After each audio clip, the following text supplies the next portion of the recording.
சிறுத்தை சிவா இயக்கத்தில் அஜித் மீண்டும் நடிக்க உள்ள படத்தில் சந்தானம் அவரை கலாய்க்க உள்ளாராம். எண்ணெய் எறிந்தல் படத்தை அடுத்து அஜித் ஒரு குட்டி பிரேக் எடுத்துள்ளார்.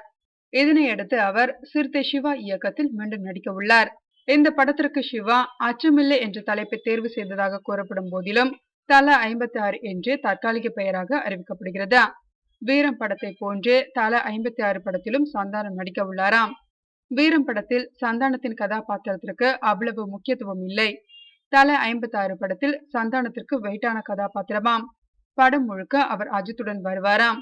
பிற படங்களில் சந்தானம் ஹீரோவுடன் சேர்ந்து படம் முழுக்க வந்தாலும் அந்த ஹீரோவை கலாய்ப்பார். அதே போன்று தல 56 படத்திலும் அஜித்தை கலாய்க்க போகிறாராம். பிற ஹீரோக்களை போன்று அஜித்தை கலாய்த்தால் தல ரசிகர்கள் பொங்கி எழுந்து விடுவார்கள் என்பதால் அடக்கி வாசிக்க முடிவு செய்துள்ளாராம் சந்தானம்.